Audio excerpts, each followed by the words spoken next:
Morjesta ihmiset, terveisiä Kurusta, pohjoiselta Pirkanmaalta. Harrastetaan vähän tämmöistä lähivaellusta. Mä oon 50 kilometrin päässä kotoa, välissä on iso järvi, niin hiihdetään ahkion kanssa jäätä pitkin takas kotiin päin tästä.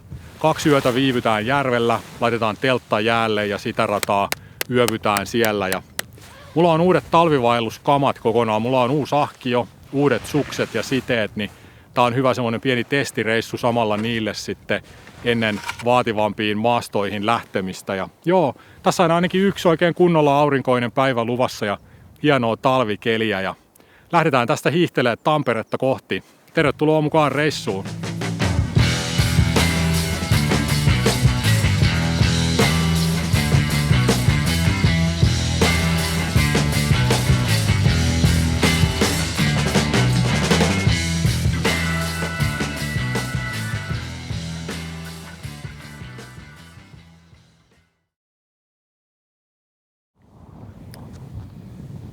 All right, sit lähdetään. Seuraavat 2,5 vuorokautta kuljetaan ja eletään Näsijärven jäällä. Tästä Kurun taajamasta lähdetään ensin vähän niin kuin koilliseen Kurunlahdelle.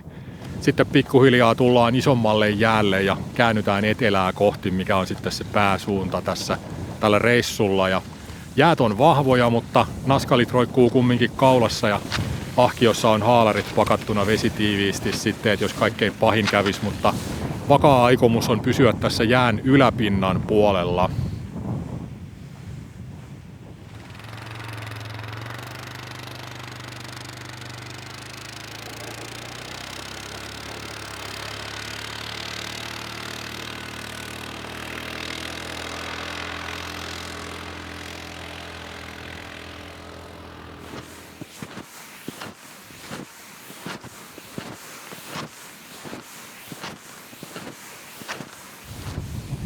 Tässä matkan varrella tulee vastaan moniakin jäärailoja ja niiden kanssa toimitaan sitten tapauskohtaisesti sillä tavalla, että päästään ehjänä perille saakka. Ja tässä järvessä on myös hyvin kapea salmi tässä matkan varrella ja siinä on varmasti virtausta vaikka kuinka. Ja mulla ei ole mitään tietoa siitä, että onko se jäässä niin kuin lainkaan vai minkälainen se on, mutta se kierretään todennäköisesti joka tapauksessa sitten maan kautta.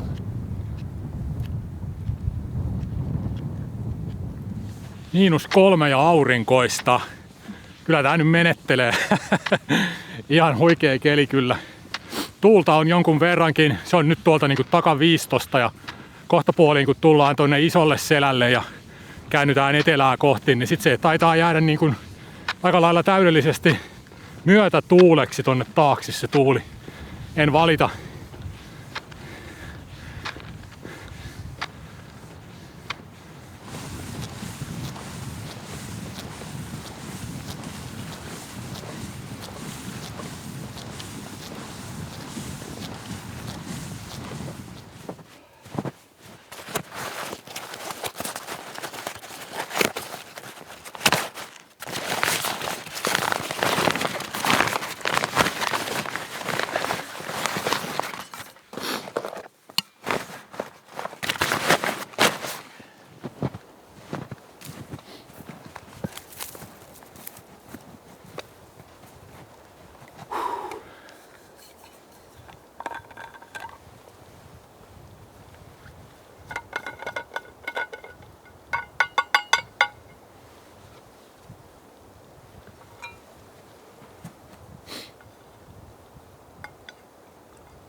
Kylläpä onkin nälkä jo. Mulla on onneksi kanakeitto tässä valmiina ja kyllä on myös lämmin, että jossain vaiheessa tossa kun puikkelehdin tonne saarten väliin, niin tuuli loppui lähes tyystin siellä ja vitsit miten kuuma tuli heti, että viilennys loppui, niin rupesi hiki virtaamaan kyllä.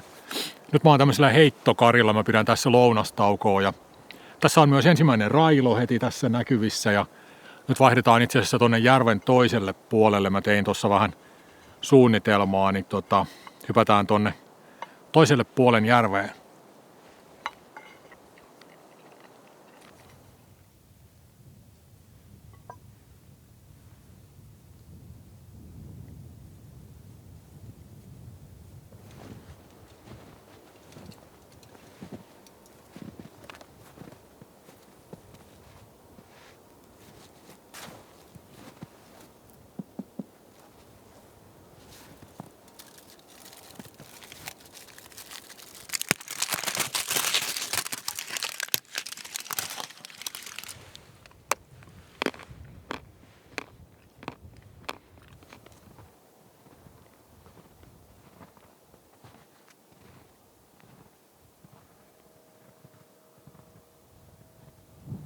On aakeeta, laakeeta. Kaunis maisema on ja täällä on hyvä olla nyt kun ei tuule liikaa. Tommonen maltillinen tuulenvire vaan käy. Ei lainkaan häiritsevä.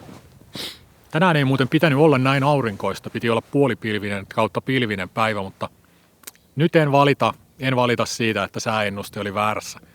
Olkoon nyt tämän kerran sitten. Mä olin ajatellut, että mä hiihtäisin tänään niin kuin 17 kilsaa semmoiselle Unnekiven salmelle, mikä on just se kapea kohta, mikä on todennäköisesti sula mahdollisesti. Siitä olisi vielä joku 7 kilsaa vissiin jäljellä ja kyllähän tässä päivä alkaa kääntyä illaksi, että katsotaan nyt sitten mennäänkö sinne saakka, mutta ei tässä mitään paineita ole sillä lailla, että huomenna mä olin ajatellut kylläkin mennä semmoiselle Pallosaarelle, koska siellä on nuotiopaikka, niin voi siis tuo huomenillalla sitten nuotion vieressä siellä, mutta eihän sekään ole mitenkään pakollista tietenkään. Mulla on kaikki mukana, mitä mä tarviin kyllä. No täällä on toi Railo, sieltä se mutkittelee jostain kaukaa ja tulee tähän. Nämä on usein samoissa kohdissa tämmöisillä isoilla järvillä joka talvi. Mä en tiedä mikä se mekanismi on, mutta se jää murtuu, sitten ne reunat usein törmää, niin saattaa myös aueta ensin. Sitten ne törmää ne reunat ja usein siinä käy sillä lailla, että se toinen reuna menee toisen alle, jolloin siinä voi käydä sillä lailla, että siihen tulee vettä siihen uponneen reunan päälle. Tässä on mahdollisesti käynyt just sillä lailla, kun tuossa on ihan erinäköinen pinta niin kuin tuolla alueella, niin siinä voi olla, että siihen on tullut vettä jäälle, joka on sitten jäätynyt tietysti uudestaan siitä, mutta semmoisessahan voi olla heikkoa jäätä tietysti, jos se on tapahtunut hiljattain, että siinä voi jalat kastua, mutta joo, siellä on silti se iso vahva jää siellä alla. Joo, tämmöisellä heittokarilla ollaan täällä keskellä järveä ja tuolta ollaan tulossa. Ja nyt hypätään tonne vastarannan läheisyyteen sitten ja aletaan kulkea sen suuntaisesti etelää kohti tonne Unnekiven salmelle. Mä katoin, että kun se täytyy todennäköisesti ohittaa maata pitkin, niin mä katoin, että se on parempi niin kuin mennä tuolta vastarannan puolelta sitten ohi siitä.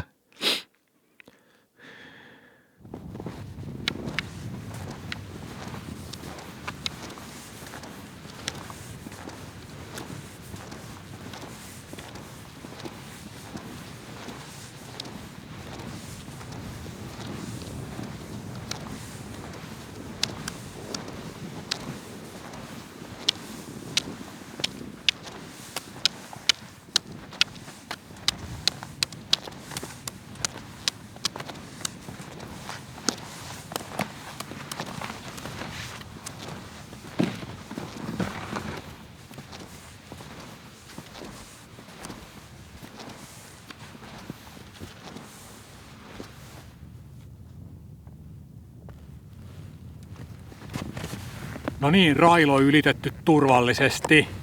Kävi vaan klassinen moka siinä, kun siinä oli siis vettä jäällä niin kuin lumen alla sillä, ettei se näkynyt siinä. Sitten kun mä seisoskelin siinä, niin se vesi tihkui läpi siitä lumesta ja kastui suksen pohjat. Niin kauheat lumipaakut jäätynyt suksen pohjiin. Tietysti mä tulin hyvän matkaa nyt pois tuosta Railolta ja katoin, ettei tässä enää ole sitä vettä, niin näillä ei oikein suksi luista. Tällaiset nyrkin kokoiset paakut täällä.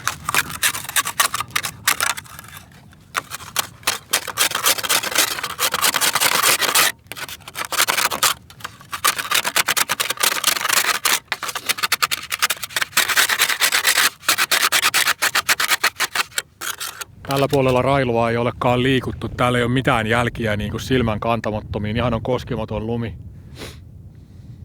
Onneksi mulla oli toi Kairan teräsuoja tossa, millä mä sain rapsutettua noi lumet pois suksista, kun puukon hamaralla lähtisi niin hyvin, mutta se vetää myös lastua suksista ja se ei oikein passaa kauheat naarmut suksien pohjassa. Ai mistäkö tiedän? Sinne meni aurinko mailleen. Se olisi joku tunti sitten hämärää tässä jäljellä ja sitten pimeetä. Mutta tähti taivassa on varmaan ihan kirkas tänä iltana ja yönä.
11 astetta pakkasta. Nyt mulla on mittari tässä.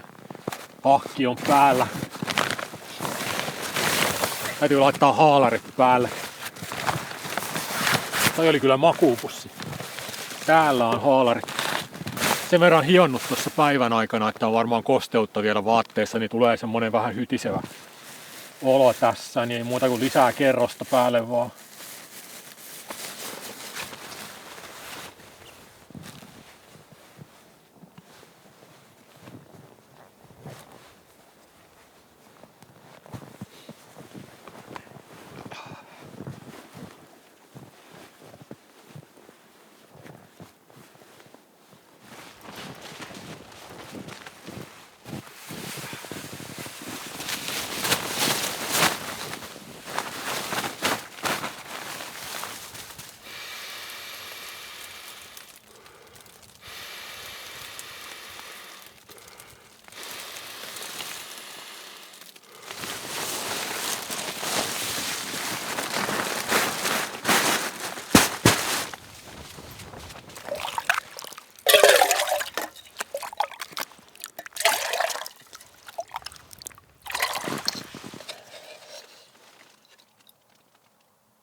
Joo, otetaan hyvät uutiset ensin. Eli mulla on oikein hyvä leiripaikka tässä tämmöisen pienen saaren katveessa tässä. Eli toi tuuli tuolta isolta selältä ei puhalla ihan niin pahasti tähän. Ja mulla on takuuvarma tasainen makuupaikka ensi yöksi, koska mä oon jäällä. Mulla on lämmin makuupussi tossa. Mulla on tällä hetkellä oikein lämmin. Mulla on kohta ruokaa ja kahvia. Se on hyvä uutinen, jos mikä. Ja nyt vaan on niin, että mä jäin mun päivän matkatavoitteesta peräti 4,5 kilometriä, että tossa kun aurinko laski ja rupesi niin kuin hämärtymään vauhdilla, niin mä en malttanut jättää käyttämättä tätä tämmöistä niin kuin hyvää leiripaikkaa tässä. Ja huomenna, jos mä aion tulistella Pallosaaressa, niin mun pitäisi hiihtää peräti 25 kilometriä. Se on aika paljon, mutta tietysti jos sen ottaa heti aamusta niin kuin semmoiseksi niin kuin asettaa niin kuin mielensä siihen tavoitteeseen, että joo, nyt hiihdetään koko päivä ja näin, niin kyllähän se siinä sitten menee, mutta että saas nähdä kuin käy sitten huomenna. Mutta se ei nyt mitenkään niin kuin himmennä tätä iltaa tässä, että on oikein kyllä mukava meininki tässä. Ja mulla on järeä talvimakuupussi tossa, mä saan nukkua lämpimästi yön ja sillä lailla kaikki on vallan mainiosti tällä hetkellä.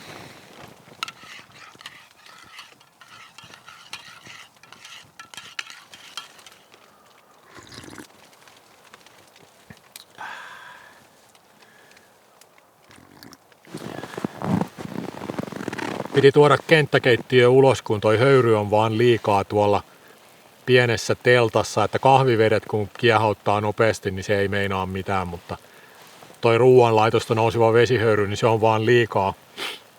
Mulla ei ollut mitään alustaa keittimelle ja kun se on semmonen pieni, niin se keikkuu ja sitten se uppoo lumeen, kun se lämpee, niin löytyi tuosta saaresta onneksi joku ajopuu lauta, niin mä katkasin siitä pätkän ja sai tommosen alustan tohon, että saa kattilat ja keittimen tuohon laudan pätkän päälle. Mulla on täällä jauhelihakeittoa tulossa, mulla on täällä pussillinen keitto juureksi ja lihaliemikuutio, puoli pakettia sikanauta jauhelihaa.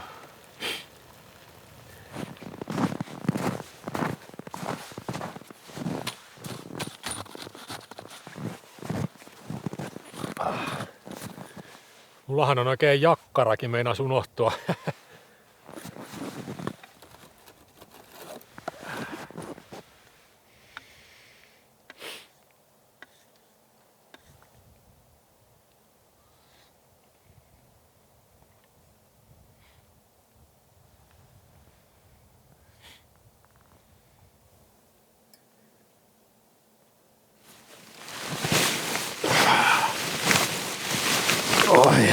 No niin.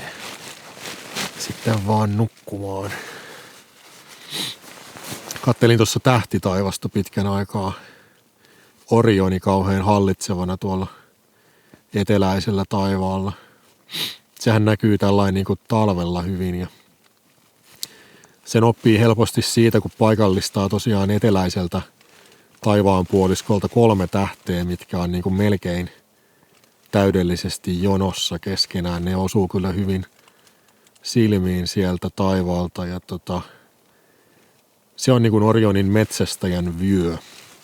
Sitten siitä vyöstä roikkuu miekka, mikä on vaikeammin havaittava, mutta kyllä se siellä on. Ja sitten siinä ympärillä on 4 tähteä, mitkä oli jollain tapaa ne niin kuin raajat tai ne. Sillä on myös jousi kädessä, mutta se on vähän vaikeampi kyllä hahmottaa sieltä. Sehän oli kreikkalaisessa mytologiassa metsästäjä, joka halusi vaan tappaa, eikä kunnioittanut saaliseläimiä muuten, niin se tuomittiin taivaalle ikuisiksi ajoiksi niin, että skorpioni jahtaa sitä taivaalla. Aika mielikuvituksellista. Mä en itse asiassa tunne sitä skorpioni tähtikuvioa kyllä yhtään, mutta jossain siinä Orionin kintereillä se joka tapauksessa on. Mut joo, tää oli hyvä päivä. Tästä on hyvä jatkaa sitten. Hyvää yötä.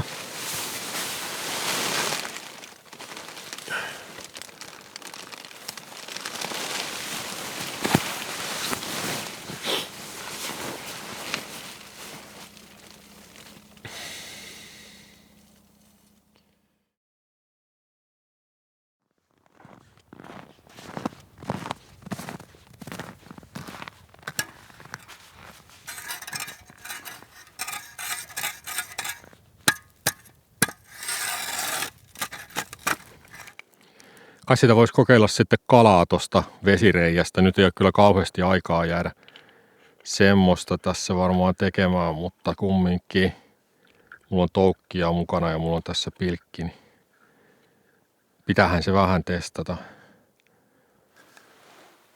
Joo, tässä onkin ihan matala kohta. Poraisinkohan mä toisen reijän sitten tohon vähän pidemmälle saaresta.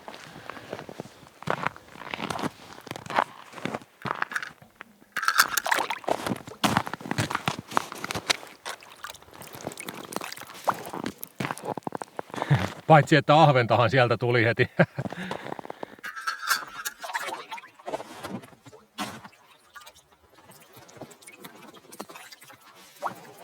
Aika hyvin. Mun ensireaktio oli, että sinne meni vapaa, mutta siis korkkiahan toi on toi kahva tässä pilkkivavassa, niin se jäi tuohon kellumaan ja pieni ahven, niin ei se sitä pysty viemään. Onneksi säästyi välineet.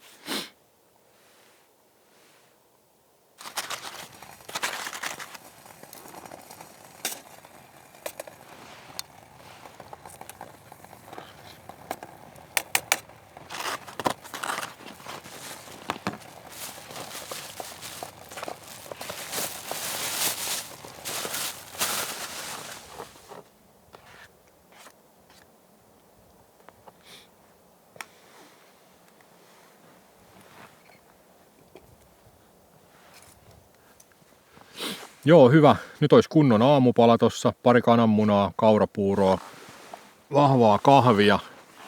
Olisi kyllä aika semmoinen otollinen päivä laiskotteluun, mutta tänään mennään pitkälle.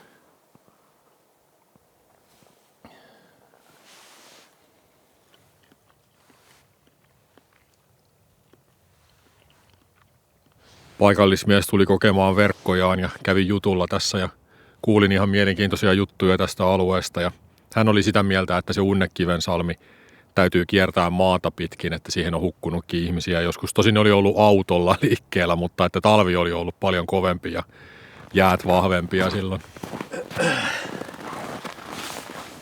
No niin, kohta liikkeelle.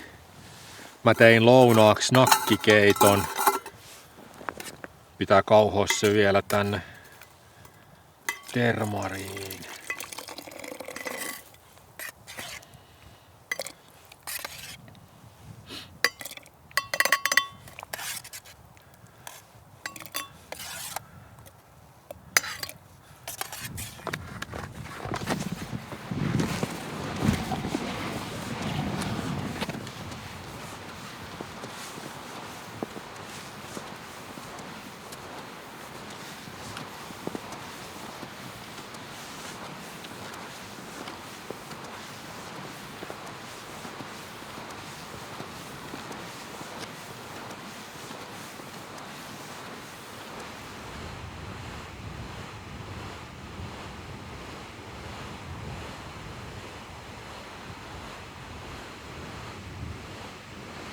No niin, nyt tämän lahden perällä tuolla on Unnekiven salmi, mikä on se kapea kohta, missä koko iso järvi prässäytyy kahteen pieneen salmeen. Siinä on niin salmi, missä on saari keskellä, niin siinä on käytännössä sitten 2 salmea. Toinen niistä on kuulemma matala, kivikkoinen ja toinen on sitten syvempi, mistä laivaväyläkin menee. Mä oon tässä nyt jahkaillut tätä juttua ja päätin, että kierretään se vaan maata pitkin sitten aika kaukaa, että paikallismies aikaisemmin sanoi, että hän ei menisi lähellekään, niin mä annan aika paljon nyt sille painoarvoa tässä.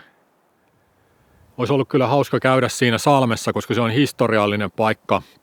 Siinä vallattiin venäläinen viljalaiva Suomen sodan aikana vuonna 1808, et ei mitään ihan lähihistoriaa. Se oli muistaakseni heinäkuuta 1808, ja se oli vuotta ennen kuin Suomi siirtyi sitten Ruotsin vallan alaisuudesta Venäjän vallan alaisuuteen. Ja siinä jotkut sissit kaappasi jonkun laivan siinä salmessa, ja siellä saaressa, siinä Kirvessaaressa, mikä on siinä keskellä sitä salmea, niin siellä on muistomerkki niistä tapahtumista. Ja olisi ollut hauska käydä siinä muistomerkillä ja muutenkin fiilistellä sitä tapahtumapaikkaa siinä, mutta se jää nyt johonkin toiseen kertaan. Mutta eiköhän se salmi pysy siellä, että kyllä mä joskus sinne pääsen sitten. Mä päätin myös, että mä pidennän mun reissua yhdellä yöpymisellä, että mä en yritä tänään nyt väkisin taistella sinne Pallosaareen, vaan mä nukun yhden yön siinä välissä niin kuin enemmän kuin mitä olin ajatellut tätä reissua suunnitellessa. Ja se johtuu siitä, että nyt kun mä tulin tuon ensimmäisen etapin tuolta edelliseltä leiripaikalta, niin toi lumi laittoi vastaan aika lailla, että vaikka ei ole paksulti lunta, niin se on kovettunut jotenkin tuulessa ja se kinnaa vastaan aika lailla ton ahkion kanssa, että sydän hakkaa niin kuin korkealla sykkeellä, se täytyy pitää jatkuvasti taukoja ja hikivirtaa ja sillä, että tosi semmoista kuluttavaa kulkemista, että ei ole mitään kruisailua ollut nytten, niin mä teen sillä, että mulla on ruokaa tossa kumminkin, mä pärjään hyvin yhden ekstra päivän, niin pidennän reissua yhdellä yöpymisellä.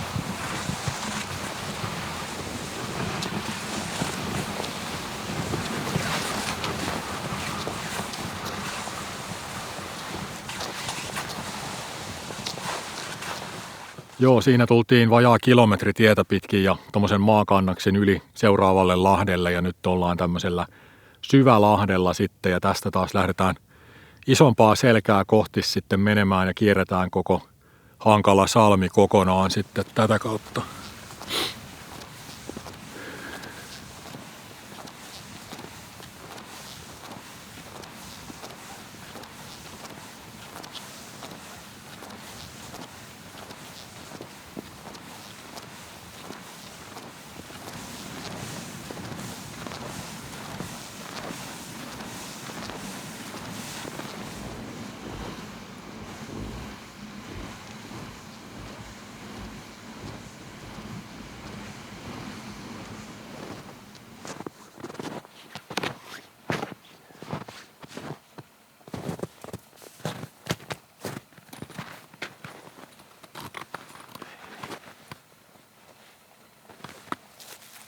No niin, toisen päivän leiripaikka nyt sitten. Tämä on tämmöisen valtavan Koljonselän reunalla Hevosniemen eteläpuolella tämmöisessä suojaisessa poukamassa. Tässä edessä kylläkin avautuu toi valtava järvenselkä. Tuossa toi Koljonselkä on paljon isompi kuin mikään niistä, mitä tuolla aikaisemmin nähtiin, vaikka aika laajoja nekin on siellä. Ja tuossa näytti olevan railo heti tuossa edustalla. Saavuin tähän sillä lailla niin kuin viimeisillä päivänvaloilla ja laitoin teltan pystyyn tuohon ensimmäitteeksi. Mä oon niin kuin tämmöisellä rantajäällä, mikä on varmaan niin kuin kallion päällä, että tämä ei ole edes niin kuin veden päällä, kun tuossa oli loskasta tuossa edustalla, niin en kyllä laita telttaa semmoiseen, että jos kumminkin tihkuu vettä sieltä lumen läpi tai jotakin, mutta tää nitisee välillä tässä mun alla tää jää, että toivottavasti tästä ei lohkee, mikä jos se onkin noussut niin kuin pystyyn se jään reuna tässä rannassa ja jos se lohkee, niin sehän voi pudota vaikka kuinka paljon.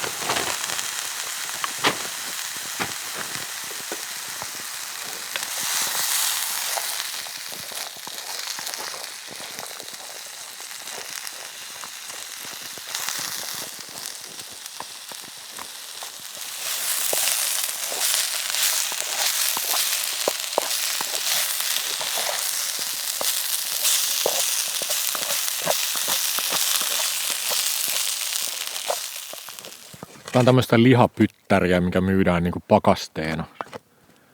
Maistetaan.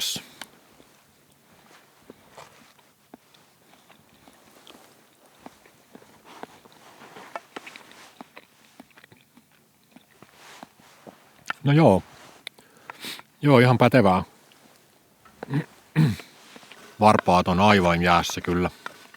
Varmaan tosi paljon hikeä kertynyt noihin saappaiden huopavuoriin. Tulee varmaan aika lyhyt ilta ja sitten vaan makuupussiin lämmittelemään. Pitää jättää ne huopavuorit jalkoihin, että ne kuivuis vähän. Ei niitä muuten täällä mitenkään saa kuivattua. Muuta kuin makuupussin lämmössä sitten.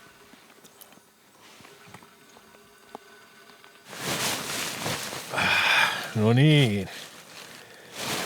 Tämä makuupussi ei petä. Komforttiraja -32. Talvi saa tulla.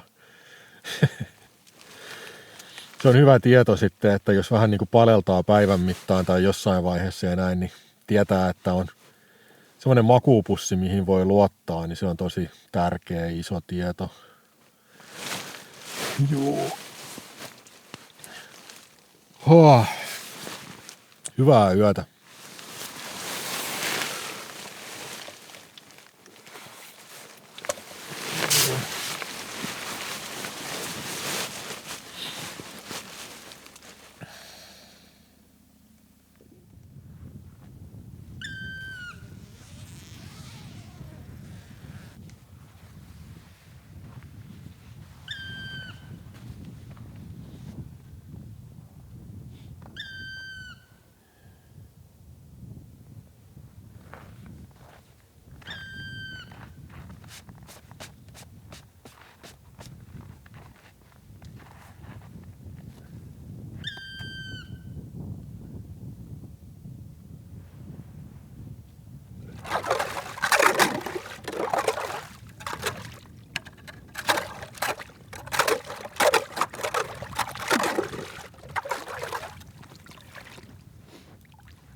Hyvää huomenta. Keli on vaihtunut pilviseksi. Pakkasesta on lähtenyt puolet pois. Nyt on -6. Mutta ei tuule juuri lainkaan. Että on tosi tämmönen leuto ja miellyttävä keli. Joo, eihän tää mikään niin erämaa tietenkään ole, että kesämökkejä ja taloja rannat täynnä ja sillä tavalla, mutta kyllä täällä on kuulkaa hämmästyttävän rauhallista. Mä oon ihan tämmöisessä omassa niinku vaellus- kautta retkeilykuplassa täällä, vaikka rannoilla varmasti kuhisee elämää ja ihmisiä, niin ei täällä jäällä ole ketään. Että mä oon nähnyt siis ihan niinku, noita siis alle 10 ihmistä varmaan niinku ihan sieltä lähdöstä saakka. Ja mä lähdin kumminkin lauantai-päivänä liikkeelle ja eilen oli sit sunnuntai. Kyllä tää on ihan tämmönen oma rauhan kupla näköjään tää järven jää täällä, että ei ole paljon kulkijoita.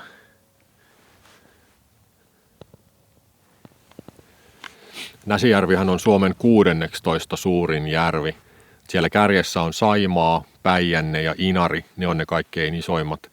Ja sitten se lista lähtee siitä, enkä muista mitä kaikkia siinä on välissä, mutta Näsijärvi tulee sitten siellä 16. Ja tää on 250 neliökilometriä laajuudeltaan ja rantaviivaa on 850 kilometriä, mutta siihen lasketaan käsittääkseni myös kaikki niin kuin saarien rannat mukaan siihen lukemaan. Mutta hyvä kävelylenkki tulisi joka tapauksessa, jos kävelisi kaikki Näsijärven rannat. Täällä on 710 saarta ja järven keskisyvyys on 13,5 metriä ja suurin syvyys 65 metriä. On tää iso järvi, paljon vettä ja näin. Mä luin näitä juttuja siis ennen reissuun lähtöä, kun mä haluan aina vähän tietää asioita siitä alueesta, missä mä liikun, niin sillä en pysty ulkoa muistamaan tommosia lukuja sit välttämättä kauhean kauaa, mutta nyt kun mä oon niinku ollut täällä liikkeellä ja just selvittänyt niitä juttuja, niin pysyy vielä tuoreena muistissa noi lukemat.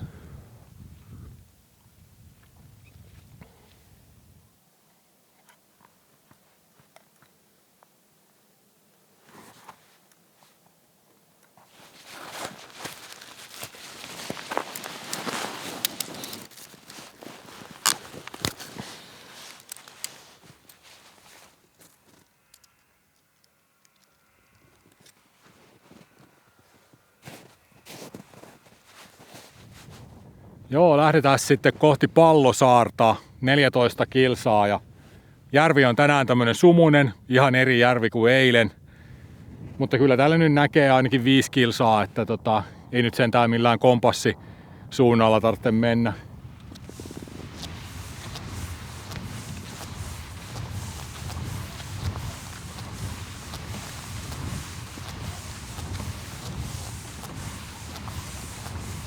Jossain tommonen pitkän mallinen märkä alue tulee tuolta tämmöisellä isolla selällä täällä. Siinä näkyy myös niinku selkeä särö jäässä, että siinä on niinku railo joko muodostumassa tai sitten se on vaan jäänyt tommoseksi. Se menee siis niinku useamman 100 metrin matkalla ainakin täällä niinku isolla selällä.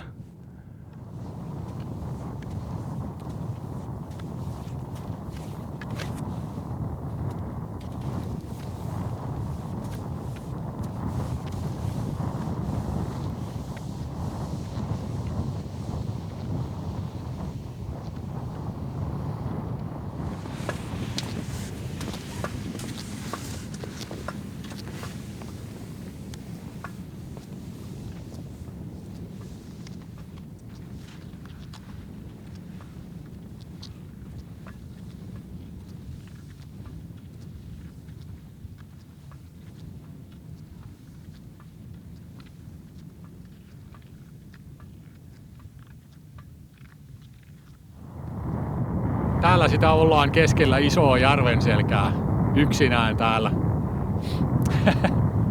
Mä mietin tossa, että vielä joskus 5 vuotta sitten, niin mä en olisi välttämättä uskaltanut yksin lähteä tänne.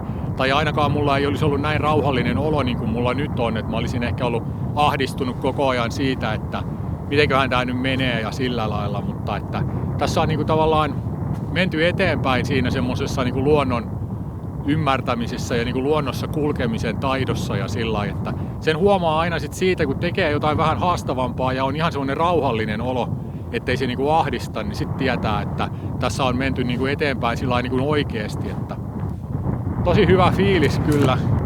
Mä oon semmonen niinku, mulla on kauhea hinku niinku oppia pärjäämään luonnossa niinku sillä lailla laajalti monenlaisissa olosuhteissa, mutta mä en tykkää niinku venyttää niitä rajoja liian nopeasti, että mä etenen niinku hitaasti asioissa. Mä haluan oikeesti niinku ymmärtää asioita, niinku, että mitä mä teen ja niinku, mitä mun pitäisi tehdä ja sillä tavalla. Et esimerkiksi näistä jääolosuhteista niinku kärryille pääseminen on kestänyt kauhean kauan ja sillä lailla. Mä oon tosi tyytyväinen, että mä oon ottanut siihen sitä aikaa. Nyt kun mä oon täällä keskellä järveä täällä yksinä, niin ei mulla on ihan rauhallinen olo. Mä niinku tiedän mitä mä teen. Se on tosi hyvä tunne.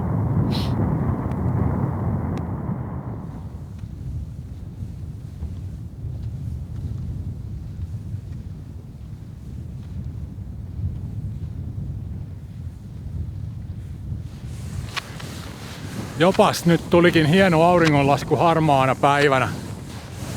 Todella kaunista.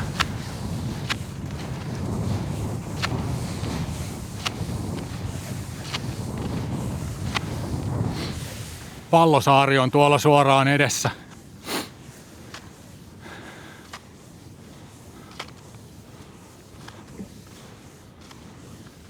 Siellä ne kotikylän valot palaa kirkkaana 10 kilometrin päässä. Kyllähän ton vielä iltapuhteeksi hiihtelis, mutta eipäs nyt ruveta riehumaan.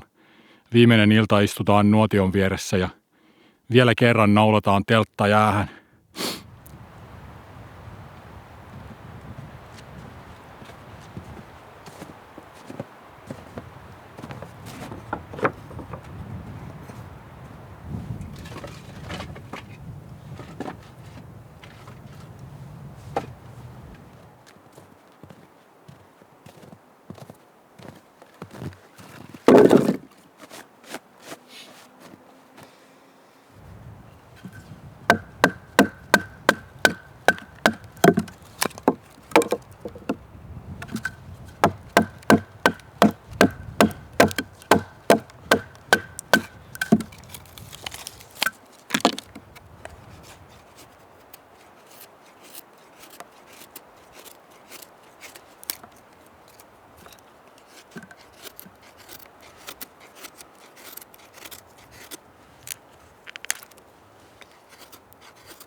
Siinä tuli pieni tulentekoharjoitus vielä, kun oli aika märkää puuta. Ne haluaa, että ihmisten selviytymistaidot kehittyy. Hyvä niin.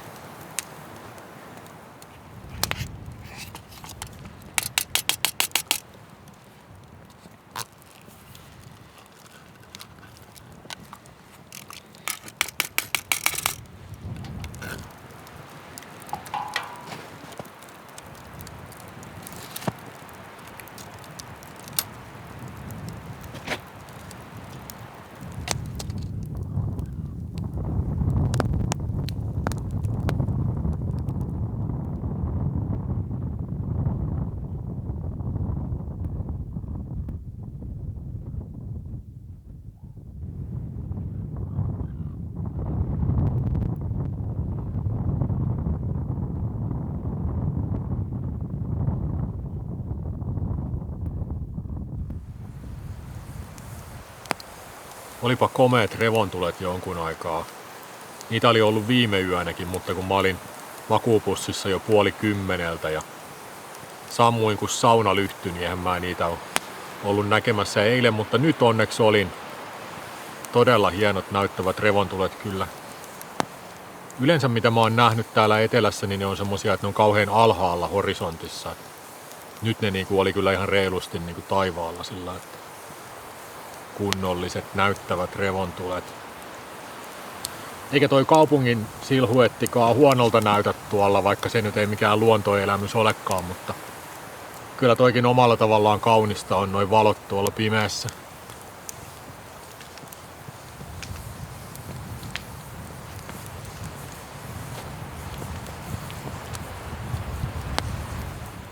Tuossa saaren edustalla on vettä jäällä, niin mä en sinne voi telttaa laittaa, niin sitten mä ajattelin, että ehkä mä en tarvii lainkaan telttaa. Tein tämmösen majapaikan itselleni tänne. Nukun vaan tossa taivassa. Jos herään sateeseen yöllä, niin kerään kamani ja hiihdän kotiin.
Kyllä tuossa vähän jäi unet lyhyemmäksi tuossa puun alla nukkuessa, mutta kyllä mä 6 tuntia nukuin, että ihan järjellinen olo on nyt. Ja se oli hyvää semmoista yhtäjaksoista unta, että en herännyt siinä välissä kyllä kertaakaan ainakaan muista.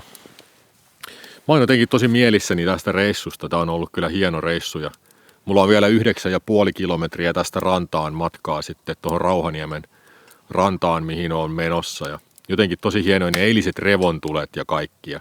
Sitten mulla oli jotenkin hyvä fiilis niistä railojen ylittämisistä. Mä sain hyvää kokemusta niistä railoista. Nehän oli ihan tosi semmoisia helppoja ja ei mitään. Mutta kun ei ole sitä omaa kokemusta kauheasti, niin sitä täytyy vaan sitten niinku saada ja sitten ymmärtää paremmin, että niin joo, tällä lailla nämä jutut menee. Ja senkin oppi heti niistä, että niissä on aina niinku vettä ainakin jommalla kummalla puolella railoa niinku lumen alla vettä ja sillä että tietää vähän varoa, ettei kastelisi suksiaan sitten suotta niissä ja näin, mutta että tosi jotenkin semmoinen mielekäs reissu kyllä. Ne on ihan fiiliksissä tästä. Tämä viimeinen ylitettävä selkä on tämmöinen iso näsin selkä. Siinä on yksi railo ainakin välissä vielä. Ja siitä vaan sitten 9,5 kilometrin suora viiva tonne Rauhaniemen rantaan.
aurinkoa ja myötätuulta tähän loppuun.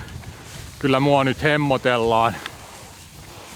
Tää on ollut todella mukava reissu. Mä oon nauttinut tästä matkasta todella paljon. Semmoiset väsymisen hetket tietenkin kuuluu asiaan ja niitä oli joka päivä. Tää oli hauska juttu tää vaella takaisin kotiin idea tässä. Tämmösiähän voisi suunnitella jotain muitakin. Mutta mä oon ihan kohta tuossa perillä rannassa. Mä kiitän seurasta ja seuraavassa videossa jatketaan. Morjes!